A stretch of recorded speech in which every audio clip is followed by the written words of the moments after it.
یا ایہا الذین آمنوا کتب علیکم الصیام کما کتب علی الذین من قبلکم لعلکم تتقون صدق اللہ العظیم۔ الصلاۃ والسلام علیک یا رسول اللہ،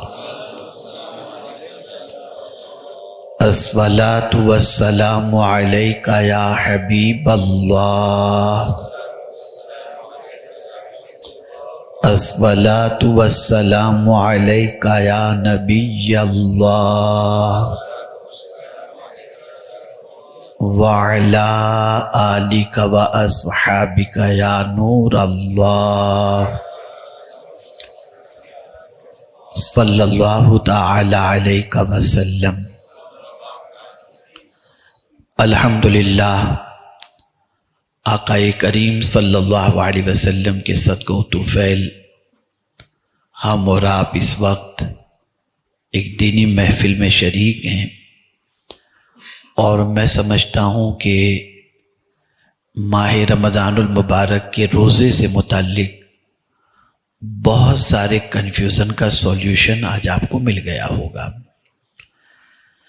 بظاہر تو آپ 2 4 5 10 مسئلوں کے بارے میں محسوس کرتے ہوں گے کہ ہم نے سیکھا، لیکن اگر میں اس سیکھنے کی فضیلت آپ کو بتاؤں، جتنے مسائل بتائے گئے وہ تو اپنی جگہ پر، لیکن اگر ایک مسئلہ بھی آپ رات کو سیکھ کر کے سوتے ہیں تو میرے آقا صلی اللہ علیہ وسلم فرماتے ہیں پوری رات عبادت کرنے سے بہتر ہے۔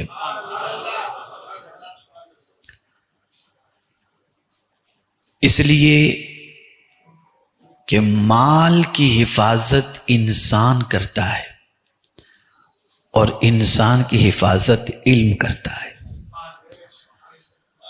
آپ صبح صادق سے لے کر غروب آفتاب تک 3 چیزوں سے بچتے رہے، لیکن اس میں نہ جانے کتنی مسٹیکس آپ کیے ہوں، لیکن مسئلہ آپ کو نہیں معلوم، تو ان مسٹیکس کی بنیاد پر آپ کے نامہ اعمال میں فاقہ تو لکھا جائے گا، لیکن روزے کی برکت سے محروم ہو جائیں گے۔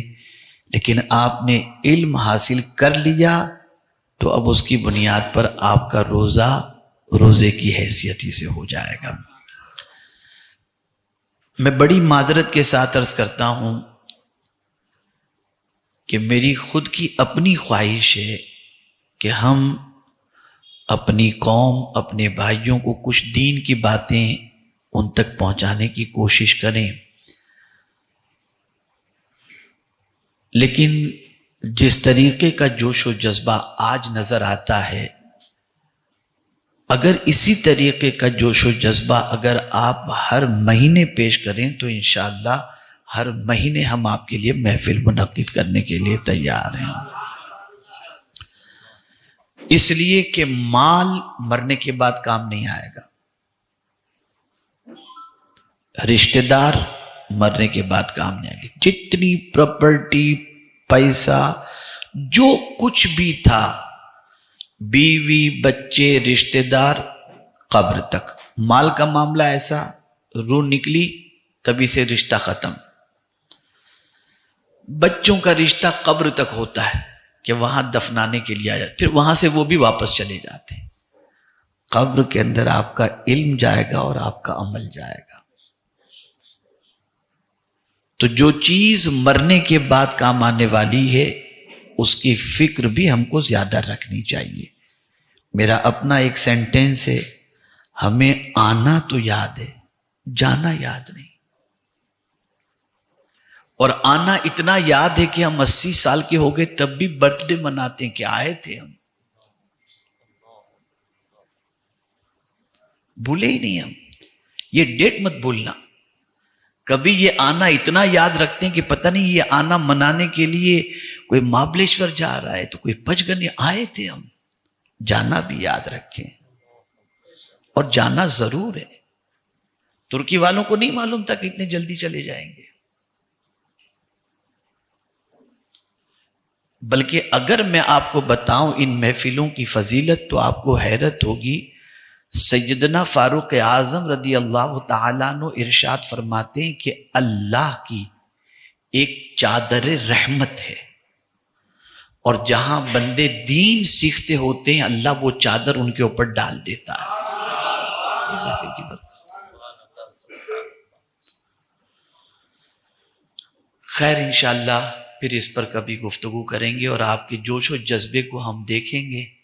آپ کا جوش ایسا ہی رہا اور ہماری زندگی رہی تو انشاءاللہ ہم کوشش کریں گے، لیکن آپ کی مینٹلٹی کو، سائیکولوجی کو سامنے رکھتے ہوئے زیادہ ٹائم بھی نہیں لیں گے. انشاءاللہ مختصر وقت میں زیادہ سے زیادہ مفید باتیں آپ کی سماعتوں کے حوالے ہم کرنے کی کوشش کریں گے. آئیے ہم سمجھتے ہیں قرآن مقدس میں رب قدیر جل جلالہ نے روزے کے لیے جس لفظ کا سلیکشن فرمایا وہ ہے صوم. یا ایھا الذین آمنوا کتب علیکم الصیام، اے ایمان والو تم پر روزے فرض کیے گئے.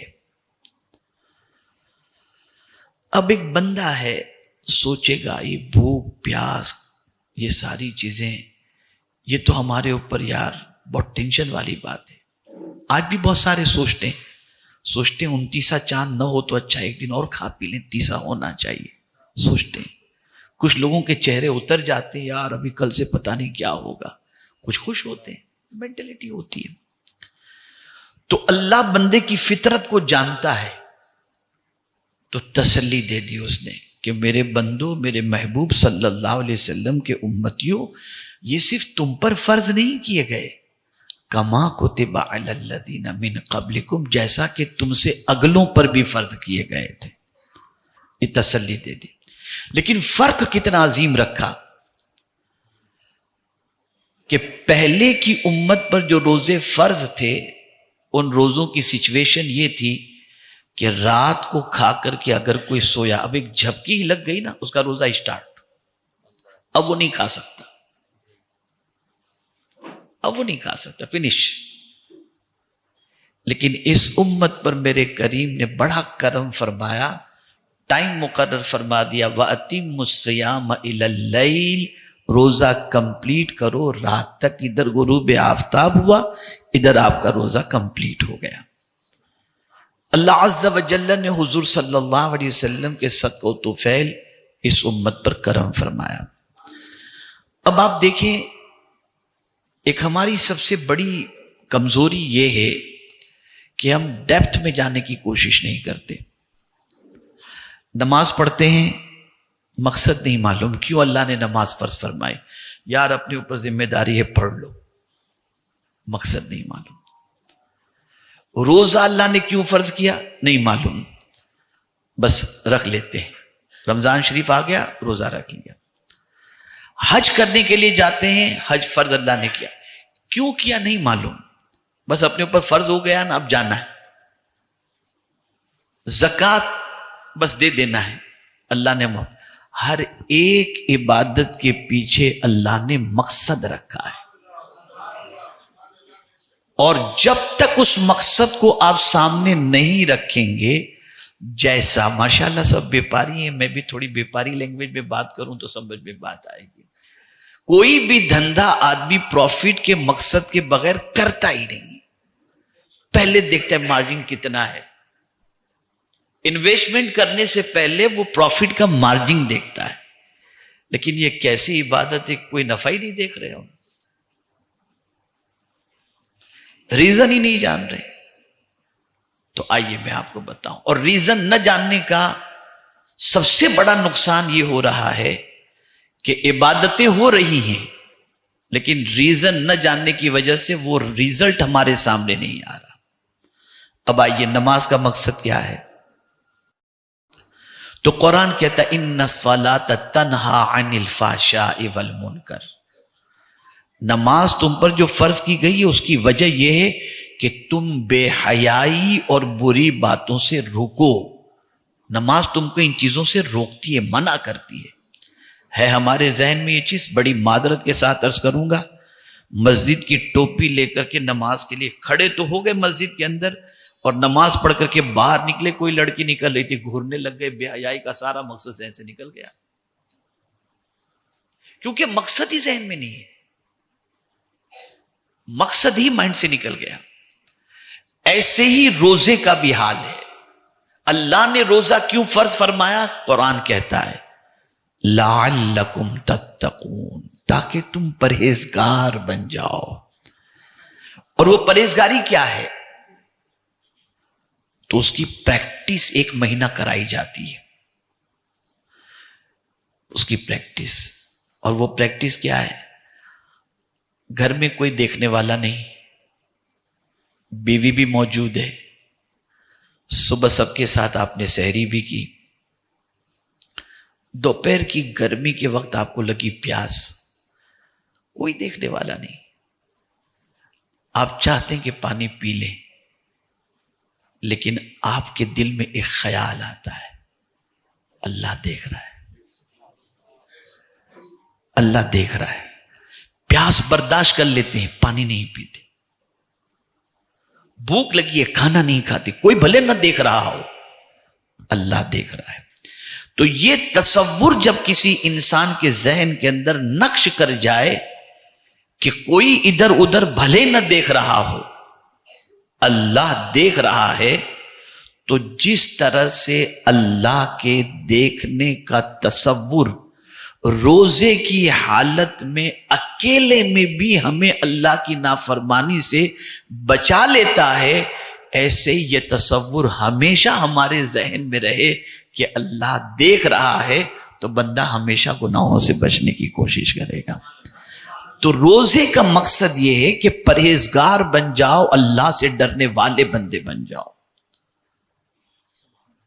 اور اگر یہ چیز حاصل نہیں ہوتی تو روزہ تو ہو جائے گا، اس میں کوئی فرق نہیں پڑے گا، لیکن مقصد حاصل نہیں ہوگا۔ مقصد اس لیے کہ ہر چیز کا مقصد ہے۔ اب میرے پیارے آقا صلی اللہ علیہ وسلم کے پیارے دیوانوں، حدیث مبارکہ میں ہے کہ آقا کریم صلی اللہ تعالی علیہ وسلم ماہ رمضان المبارک کا چاند جیسے ہی نظر آتا تو رسول اعظم صلی اللہ علیہ وسلم کا چہرہ فاق ہو جاتا، رنگ بدل جاتا چہرے کا۔ کیوں؟ کہیں ایسا نہ ہو کہ اس مہینے میں کوئی پریشانی آ جائے جس کی وجہ سے اس مہینے میں ہم صحیح طور پر عبادت نہ کر سکیں، تو ڈرتے تھے، اس خوف سے حضور کا چہرہ بدل جاتا تھا، چہرے کا رنگ بدل جاتا تھا۔ تو ہمیں بھی ڈرنا چاہیے کہ کہیں ایسا نہ ہو کہ اس ماہ مبارک میں جیسی بندگی کرنی چاہیے ویسی بندگی ہم سے نہ ہو، یہ خوف ہمارے اندر ہونا چاہیے۔ اور ایک حدیث شریف میں نے جب پڑھی تو یقین مانے کہ ایک عجیب کیفیت اس حدیث کے اندر، حدیث کو پڑھنے کے بعد محسوس ہوئی۔ آقا کریم صلی اللہ علیہ وسلم فرماتے ہیں جب ماہ رمضان کا چاند نظر آ جاتا ہے اور پہلی رات رمضان کی ہوتی ہے، اللہ اپنے بندوں پر رحمت کی نظر ڈالتا ہے، اور سرکار صلی اللہ علیہ وسلم فرماتے ہیں اللہ جس پر رحمت کی نظر ڈال دے اس کو عذاب نہیں دے گا۔ اب دیکھیے، ہم کچھ مسلمانوں کو ایسا بھی دیکھتے ہیں، کیا رمضان المبارک کا چاند نظر آئے اور پہلی رات آئی، بائک گھوم رہی ہے، ہوٹلوں پہ بیٹھے ہیں اور بس کوئی کیا گیم کھیل رہا ہے۔ یہ تو اللہ کا شکر ہے کہ اب بند ہو گیا، ورنہ کرکٹ ٹورنامنٹ رکھی جاتی تھی رمضان کی راتوں میں، کیرم کلب لگ جاتے ہیں، پیچھے بیٹ شروع ہو جاتی ہے۔ اس قوم کو اللہ کہاں سے عزت دے گا جو قوم اللہ کے رحمت والے مہینے کا استقبال کرنے کی بجائے اس کی توہین کرے۔ اگر میں آپ کو بتاؤں کہ اس مہینے کے احترام کا ثواب کیا ہے، ایک مجوسی تھا، آتش پرست پارسی، رمضان المبارک میں دن کے اندر اس کا بیٹا راستے میں کھا رہا تھا، اس نے اپنے بیٹے کو تماچا مارا اور کہا تجھے معلوم نہیں کہ مسلمانوں کا رمضان کا مہینہ ہے؟ اس نے کہا ابا تم بھی تو کھاتے ہو رمضان کے مہینے میں. کہا بیٹا مجھے راستے میں کھاتے تو نے دیکھا، میں کھاتا ہوں، گھر میں کھاتا ہوں، چھپ کر کھاتا ہوں، علل اعلان نہیں کھاتا. مسلمانوں کا یہ مقدس مہینہ ہے، تو باہر کھا رہا ہے، اس مہینے کا تو احترام نہیں کرتا. بہرحال بات ختم ہوئی. کچھ دنوں کے بعد وہ شخص بیمار ہوا، اللہ نے اسے اسلام کی توفیق عطا فرما دی. وہ اسلام کی حالت میں مرا. مرنے کے بعد اللہ نے اسے جنت عطا فرمائی. کسی نے پوچھا کہ تو مجوسی تھا، تجھے جنت کیسے مل گئی؟ اس نے کہا رمضان کی تعظیم کی بنیاد پر مرنے سے پہلے اللہ نے اسلام کی توفیق مجھے عطا فرمائی. یہ ماہ رمضان کا احترام. خوب احترام کرو اس مہینے کا. جس طریقے سے ہم کسی مہمان کا ویلکم کرتے ہیں، آقا کریم صلی اللہ علیہ وسلم ماہ رمضان کا ویلکم کرتے، فرماتے مرحبا اہلا وسہلا مرحبا. یہ سرکار صلی اللہ علیہ وسلم ماہ رمضان کا ویلکم کرتے. اور اسی کے ساتھ ساتھ آقا کریم صلی اللہ تعالی علیہ وسلم ماہ رمضان المبارک کی مبارکباد بھی پیش کرتے تھے. لیکن کہیں یہ نہیں آیا، میری نظر سے تو کوئی ایسی چیز نہیں گزری کہ پہلے مبارکباد دینے والے کو یہ ثواب اور یہ فضیلت، یہ پتہ نہیں کہاں سے لے کر کے لوگ آئے. لیکن مبارکباد تو حدیث مبارکہ میں موجود ہے کہ آقا کریم صلی اللہ علیہ وسلم صحابہ کو مبارکباد پیش فرماتے. اور رسول اعظم صلی اللہ تعالی علیہ وسلم کثرت کے ساتھ ماہ رمضان کی راتوں کے اندر عبادت کیا کرتے. اور رسول اعظم صلی اللہ تعالی علیہ وسلم خاص طور پر، اب چونکہ میں پہلی رات کے اعتبار سے بتا دوں تاکہ کنٹینیوز آپ کو رمضان کی راتیں کیسے گزارنی ہیں، پہلی رات جیسی گزارنی ہے ویسی ساری راتوں کو آپ کو گزارنے کی کوشش کرنی ہے. اور شب قدر کا مقام تو اپنی جگہ پر ہے.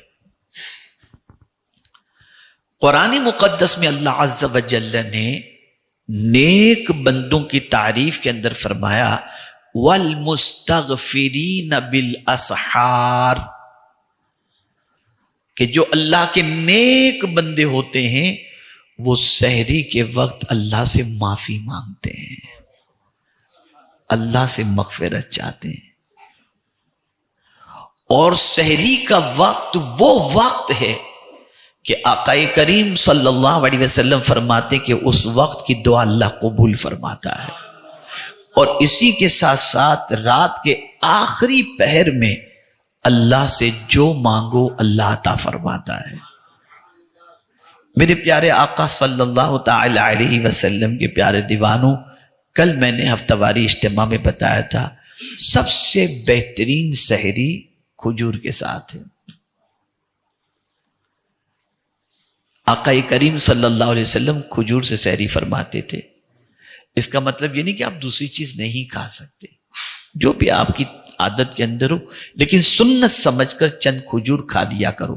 وہ لوگ جو 3 بجے تک کھاتے ہیں وہ رات والا ہی کھانا ان کا 3 بجے تک چلتا رہتا ہے. عشاء کے بعد سے، تراویح کے بعد سے شروع کرتے ہیں تھوڑا تھوڑا تھوڑا، پھر واش روم گئے، پھر آئے، پھر تھوڑا، کہ پتہ نہیں کیا کیا کرتے تھے 3 بجے تک. اور پھر کھائے، پھر گھر پہ جا کے سوئے، سحری کے ٹائم پہ پانی پلاؤ، پانی پلاؤ، پیو، پھر سو گئے. یہ نہیں ہونا چاہیے. اس لیے کہ آقا کریم صلی اللہ علیہ وسلم نے اسپیشل سحری کے وقت کے حوالے سے فرمایا ہے سحری کے بارے میں کہ اس میں اللہ عز و جل نے برکت رکھی ہے.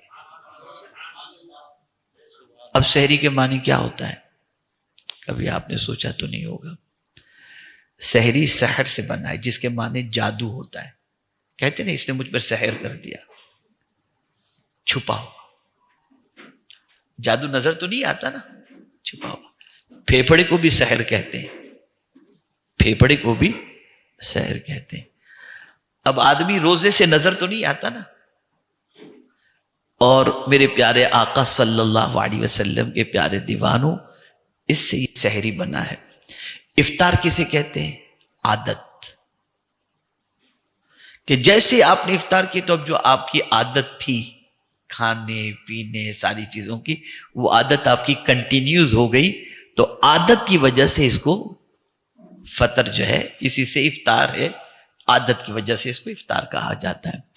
میرے پیارے آقا صلی اللہ تعالی علیہ وسلم کے پیارے دیوانوں، رسول گرامی وقار صلی اللہ تعالی علیہ وسلم ماہ رمضان المبارک میں خاص طور پر 2 قرآن شریف کے ختم کا اہتمام فرماتے، ایک ختم خود کرتے تھے اور ایک ختم قرآن جبریل امین علیہ الصلوۃ والتسلیم حضور صلی اللہ علیہ وسلم کو قرآن سناتے تھے، اور جب جبریل امین علیہ الصلوۃ والتسلیم آ کر کے قرآن سناتے تھے تو سرکار صلی اللہ علیہ وسلم اتنے خوش ہوتے تھے کہ عام زمانے کے اندر، عام مہینوں کے اندر جو حضور کی سخاوت ہوتی نا، اس سے زیادہ حضور صلی اللہ علیہ وسلم سخاوت فرماتے تھے، بلکہ یہاں تک کہ تیز ہوا سے بھی زیادہ حضور صلی اللہ علیہ وسلم سخاوت فرماتے تھے۔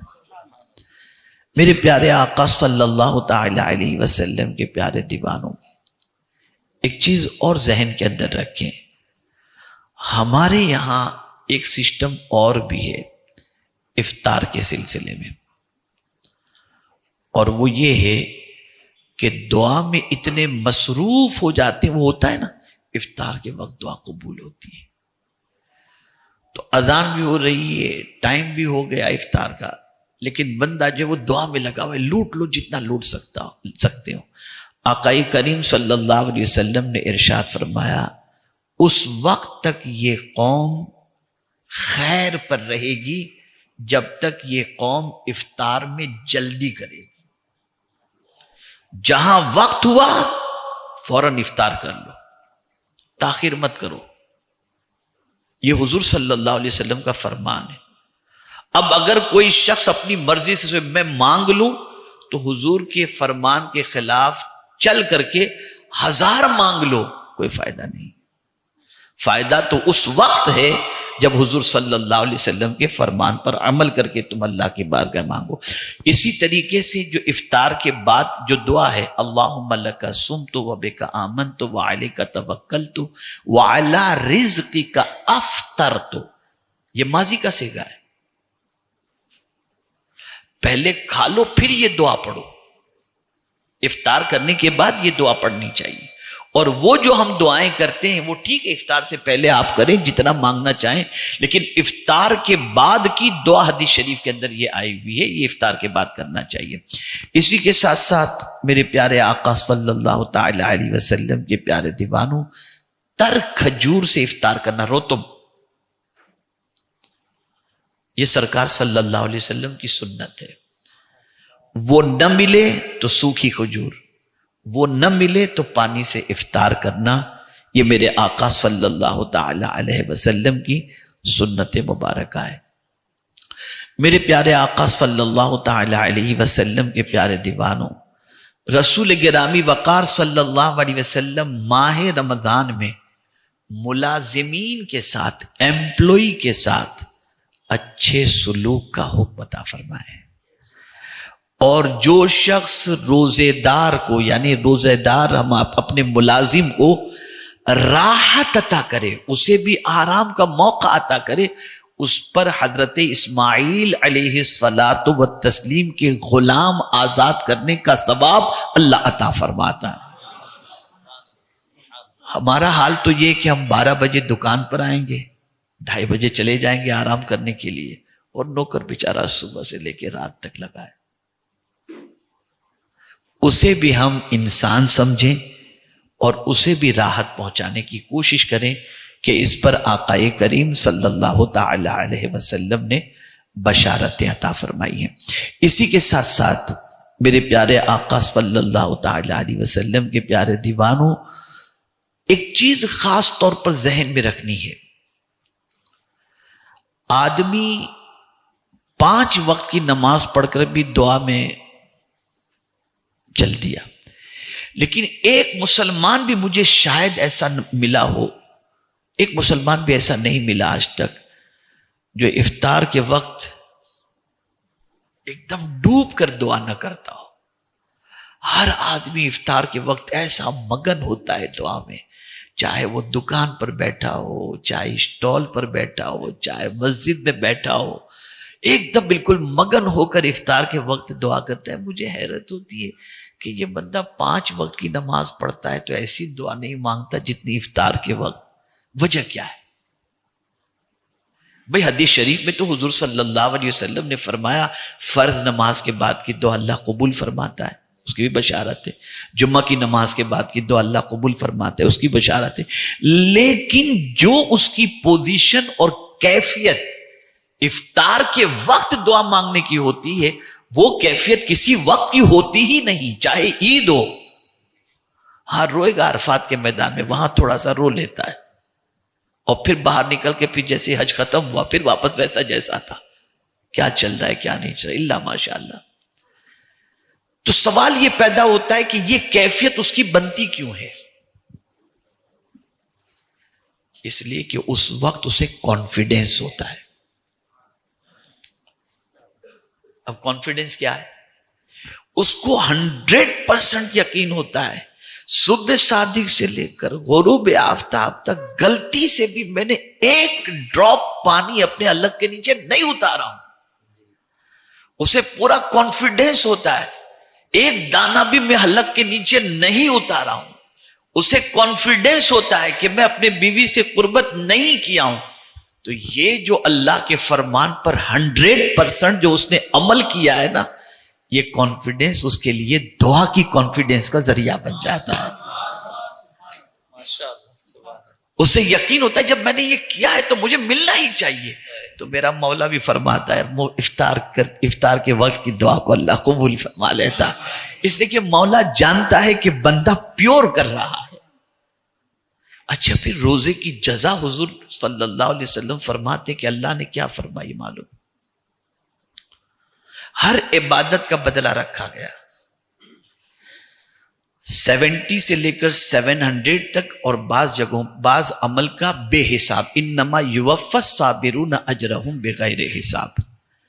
لیکن جب بات روزے کی آئی تو قربان جائیے میرے رب کے ارشاد پر. حدیث قدسی ہے، اللہ فرماتا ہے الصوم لی، روزہ میرے لیے ہے، وَأَنَا أَجْزِي بِهِ، میں ہی اس کا بدلہ دوں گا. اور ایک حدیث میں یہ بھی ہے کہ الصوم لی وَأَنَا أُجْزَ بِهِ، کہ روزے رکھنے والے کو میں مل جاؤں گا. اس لیے توجہ چاہوں گا میں آپ کو، کتنی اہم عبادت کا مہینہ آ رہا ہے. کسی عمل میں پیورٹی اتنی نہیں ہے جتنی روزے میں پیورٹی ہے. نماز کو پڑھتے لوگ دیکھتے ہوں گے، حج کرتے ہوئے لوگ دیتے ہیں، زکوٰۃ کسی کو دیتے ہیں لینے والا دیکھتا ہے. روزے کے بارے میں آپ جانے خدا جانے. وضو کرتے کرتے پتہ نہیں کتنی آدمی پی لے، لیکن بندہ جانتا ہے خدا جانتا ہے. پھر اس کے علاوہ کمال کی بات یہ ہے کہ آدمی 11 مہینے تک اللہ کی نہیں سنتا، اللہ کے لیے ٹائم نہیں چھوڑتا کہ جا کے مسجد میں نماز پڑھیں. لیکن اللہ سے رمضان میں اس کو اتنی محبت ہوتی ہے، مولا تو کہہ رہا ہے نا کھانا چھوڑ دوں، تیرے لیے کھانا چھوڑ دیا. تو فرما رہا ہے نا پانی پینا چھوڑ دوں، تیرے لیے پینا بھی چھوڑ دیا. تو چاہ رہا ہے نا کہ میں اپنے بیوی سے قریب نہ ہو روزے کی حالت میں، چل میں نے یہ بھی کر دیا. تو پھر میرا مولا راضی ہو کر فرماتا ہے بندہ تو ہو کر میری اتنی بات مانتا ہے، اب تو جو مانگے گا میں تجھے تیری بات مان لوں گا. یہ اس کا کرم ہے، یہ اس کا کرم ہے، اس کا احسان. پیور عبادت کے اندر سب سے اہم عبادت روزہ ہے. یہ پیور ہے ایک دم، اس میں کوئی ملاوٹ نام کی چیز ہے ہی نہیں، 100% پیور چیز ہے یہ. اور میرے پیارے آقا صلی اللہ تعالی علیہ وسلم کے پیارے دیوانوں، ایک جو خاص آج سمجھنے کی بات ہے وہ میں بات بتا دوں. آقا کریم صلی اللہ علیہ وسلم نے فرمایا کہ ماہ رمضان کے چاند ہوتے ہی شیطان قید کر، سرکش شیطان، جو بڑے بڑے شیطان ہیں نا، اللہ ان کو قید کر دیتا ہے تاکہ بندوں کو عبادت میں ڈیفیکلٹیز نہ ہو. لیکن ہم دیکھتے ہیں کہ اس مہینے میں بھی لوگ شیطنت کرتے ہیں.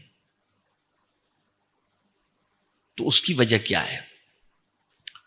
تو اس کی وجہ یہ بیان کی گئی کہ بڑے بڑے شیطان قید کر دیے جاتے ہیں، وہ خارجی شیطان ہیں، اور کچھ داخلی شیطان ہیں جن کو ہمزاد کہا جاتا ہے، وہ انسان کے اندر ہوتے ہیں. اب اگر انسان ان داخلی شیطان کی شرارتوں کا شکار نہیں ہوتا تو وہ اپنے روزے کو خیریت سے گزار لیتا ہے. اور کبھی ایسا بھی ہوتا ہے کہ انسان ماہ رمضان کے علاوہ کے مہینوں کے اندر گناہوں کا اتنا عادی بن جاتا ہے کہ گناہ کے بغیر اس کی زندگی گزر ہی نہیں پاتی. تو بڑے شیطان تو قید کر دیے جاتے ہیں، لیکن اس کی جو عادت خراب ہے وہ مقدس مہینے میں بھی وہ ان عادتوں کا اظہار کرتا رہتا ہے. اس لیے میرے پیارے آقا صلی اللہ تعالی علیہ وسلم کے پیارے دیوانوں، جو نقطے کی بات عرض کر رہا ہوں، ڈریں وہ لوگ، گھبرائیں وہ لوگ جو ماہ رمضان المبارک میں بھی گناہ کرتے ہیں. ان کو خود کو سمجھ لینا چاہیے کہ وہ کیسے بن چکے ہیں. کسی سے فتویٰ لینے کی ضرورت نہیں،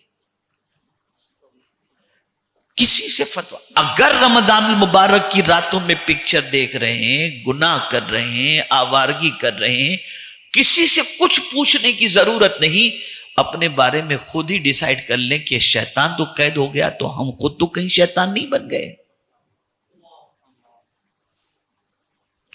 اور اگر کسی کی ایسی عادت اور ایسی زندگی بن چکی ہے تو میرے پیارے آقا صلی اللہ علیہ وسلم کے پیارے دیوانوں، اللہ ہی اس کے حال پر رحم فرمائے. بہت بری پوزیشن اس کی ہے. اسے چاہیے کہ صدق دل سے توبہ کرے، گناہوں سے بچنے کی کوشش کرے.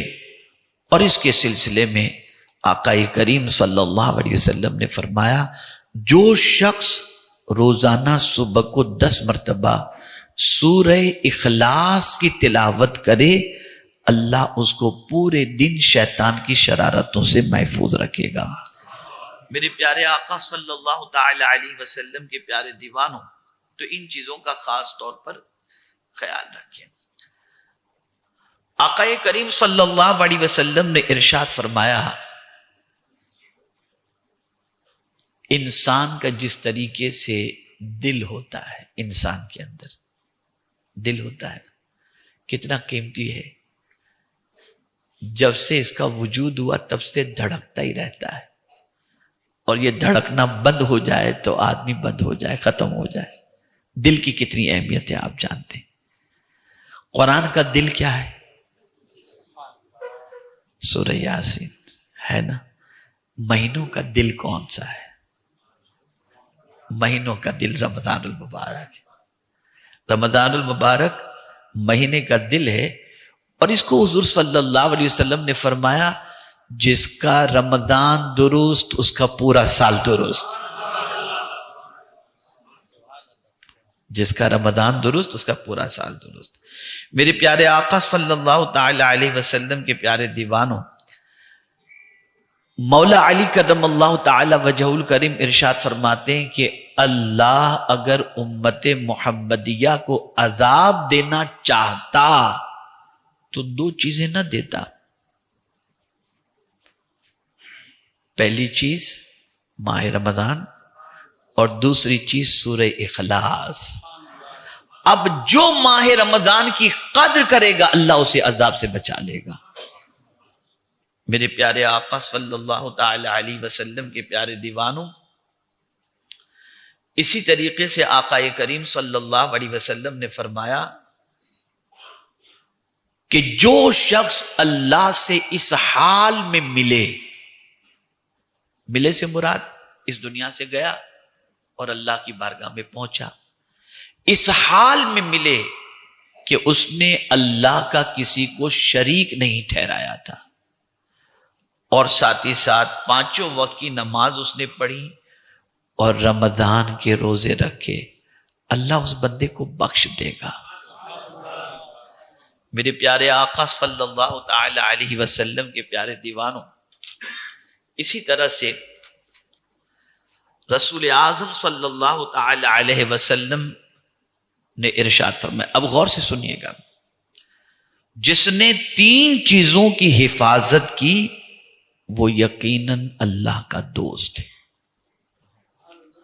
جس نے، تفسیر روح البیان کے اندر ہے، جس نے 3 چیزوں کی حفاظت کی وہ اللہ کا دوست ہے، اور جو ان تینوں کو ضائع کر دیتا ہے یقین جانو کہ وہ اللہ کا دشمن ہے۔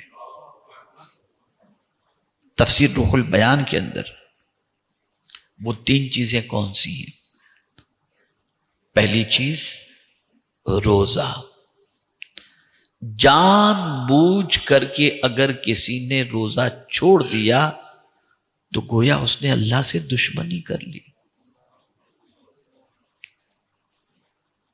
دوسری چیز نماز۔ جس نے جان بوجھ کر کے ایک وقت کی نماز قضا کر دی گویا اس نے اللہ سے دشمنی کی۔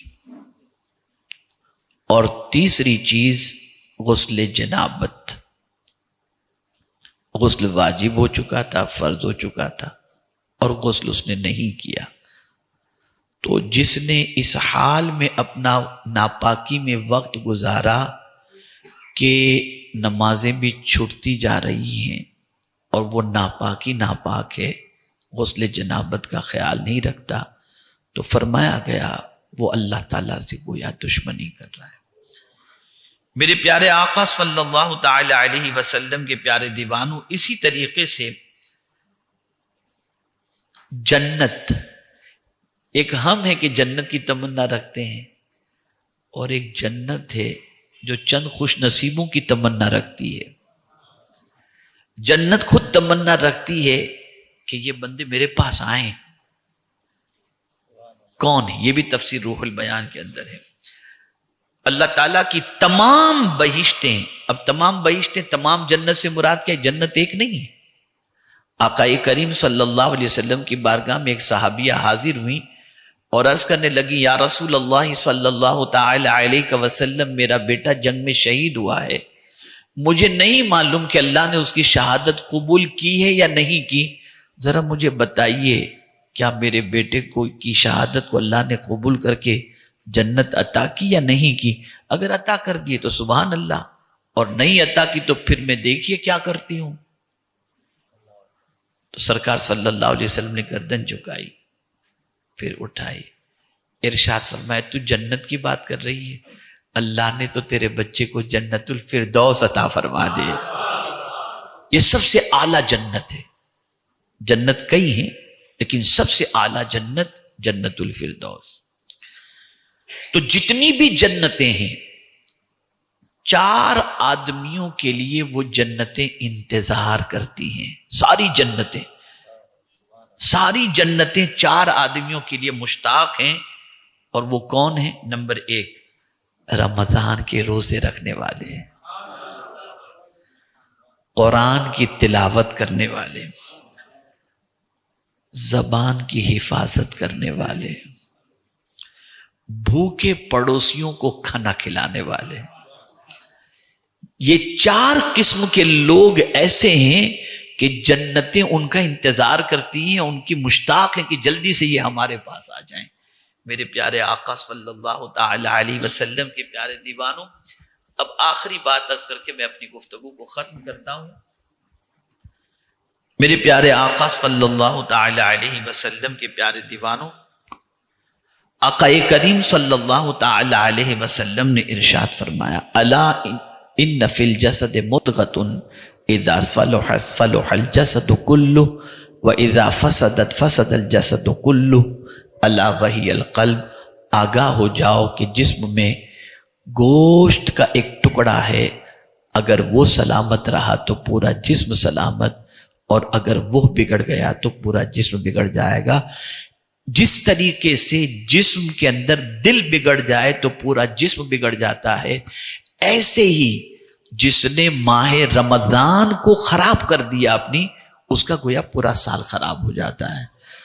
اب ماہ رمضان کو خراب کرنے سے کیا مراد یہ کہ آپ روزے کی حالت میں ہیں، جھگڑا کیا کسی سے، آپ نے غیبت کر دی، آپ نے چغلی کر دی، آپ نے جھوٹ کہا، اگر یہ ساری چیزیں آپ نے کی تو آپ نے روزہ خراب کر دیا، ہو گیا روزہ، برکتیں نہیں ملیں گی۔ تو میرے پیارے آقا صلی اللہ علیہ وسلم کے پیارے دیوانوں، ان چیزوں کا خاص طور پر خیال رکھیں۔ اور ایک آخری بات عرض کر دوں جو بہت سمجھنے کے لائق ہے۔ آپ میں سے زیادہ تر الحمدللہ ایسے ہیں جو لٹانے والے ہیں، اللہ کے نام پہ لٹاتے ہیں۔ رمضان میں لوگ آئیں گے آپ کے پاس، بہت سارے آئیں گے، دو کوئی بار بار مانگنے کے لیے۔ خبردار، نہ دینا ہو تو پیار سے منع کر دینا، دل مت دکھانا، اس کو قرآن نے منع کیا ہے۔ قرآن کہتے ہیں قول معروف خیر من صدقۃ یتبعها اذی، اچھی بات کہنا اس صدقے سے بہتر ہے جس کے پیچھے کسی کا دل دکھایا جائے۔ اور دل دکھانا کتنا بڑا گناہ ہے؟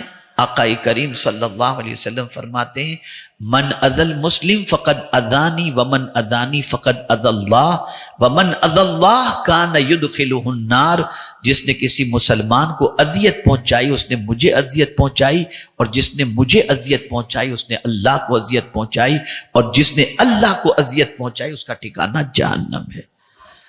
بہت سارے لوگ جو مستحق نہیں ہوتے پھر بھی مانگنے کے لیے آ جاتے ہیں، طبیعت نہیں چاہتی نہیں دینا، ہاتھ جوڑ کے معافی مانگیں، نہ جھڑکیں نہ برا کہیں۔ اس چیز کو خاص طور پر ذہن کے اندر محفوظ کر لیں، اس لیے کہ بسا اوقات ایسی حرکتوں سے بہت سارے معاملات خراب ہو جاتے ہیں، اللہ کی ناراضگی کو دعوت دینے کے مترادف ہوتا ہے۔ بس میں دعا کرتا ہوں اللہ کی بارگاہ کے اندر اللہ عز و جل ہم سب کو ماہ رمضان نصیب فرمائے۔ اللہم بارک لنا فی رجب و شعبان وبلغنا رمضان۔ اور پروردگار کی بارگاہ میں یہ بھی دعا ہے کہ اللہ رمضان میں ہم کو سلامت رکھ، رمضان کو ہم پر سلامت رکھ، اور رمضان المبارک کے اندر ہمیں ہر گناہوں سے بچنے کی توفیق عطا فرما۔ جن اچھوں کے ماہ رمضان میں روزے تو قبول فرمانے والا ہے، ان اچھوں کے صدقے ہمارے بھی روزے قبول کر لینا۔ ماہ رمضان کا صحیح معنوں میں ہمیں احترام کی توفیق عطا فرمانا، اور ماہ رمضان کا جو روزے کا مقصد ہے اے اللہ اسے ہمیں پانے کی توفیق نصیب فرما۔ وما علینا الا البلاغ المبین۔ السلام علیکم ورحمۃ اللہ وبرکاتہ۔ سب نے کوشش کرنی ہے، کہیں کھیل کود پیچھے بیٹھ کرکٹ بند کراؤ، کوئی کھیلتا ہو سمجھاؤ اور اسے رکوانا، اور نہ خود ماہ رمضان شریف کے اندر گیم لے کر بیٹھ کر ٹائم پاس کرنا۔ خدا کی قسم اس جیسا برکت والا مہینہ میں سمجھتا ہوں کہ کسی اور کو تو شاید نصیب ہوتا ہو۔ بہت برکت والا مہینہ ہے، بہت برکت والا مہینہ ہے، اس لیے خوب قدر کریں، خوب قدر کریں۔ السلام علیکم ورحمۃ اللہ وبرکاتہ۔